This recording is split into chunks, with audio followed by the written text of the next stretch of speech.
तब्बल 33 तासांनंतर लालबागच्या राजाचं विसर्जन झालं, तेही ऐन ग्रहणात।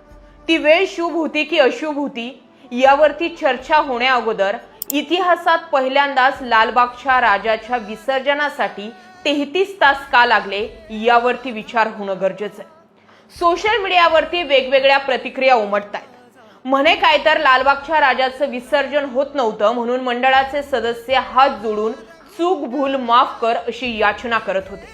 पण एक चूक असेल तर बाप्पाने माफ केलीही असती। तुमच्या चुकाच एवढ्या झाल्यात की अति झाली की माती होते हे दाखवण्यासाठी स्वतः दैवी चमत्काराची गरज होते।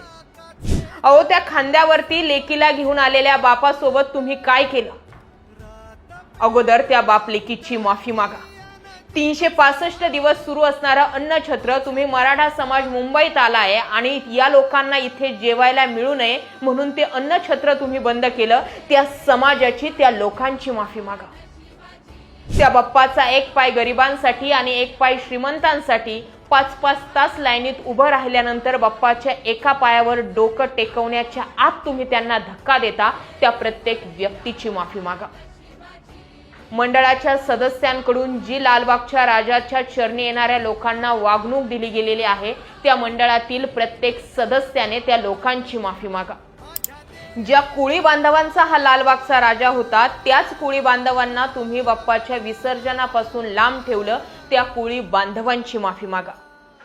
आज लालबागच्या राजानं हे सिद्ध केलंय, तुमच्याकडे कितीही पैसा असला, कितीही अत्याधुनिक टेक्नॉलॉजी असल्या तरीही शेवटी तुम्ही दैवी चमत्कारापुढे आणि निसर्गापुढे काहीच करू शकत नाही।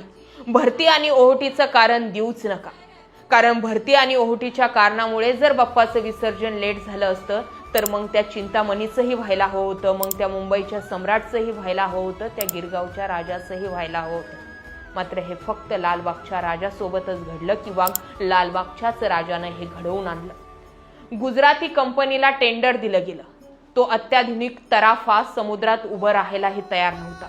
शेवटी कोळी बांधवांनाच विनवणी केली गेली आणि तब्बल 33 तासानंतर लालबागच्या राजाचं विसर्जन झालं। हा धडा आहे, भगवान के घर देर है पर अंधेर नाही। मंडळातील सदस्याने त्या प्रत्येक व्यक्तीची माफी मागितली पाहिजे, तरच कदाचित तुमच्या चुकीला माफी बाप्पा देईल। माझ्या नाही, अख्ख्या सोशल मीडियावरती ह्या भावना आहेत। यावर तुमचं काय मत आहे?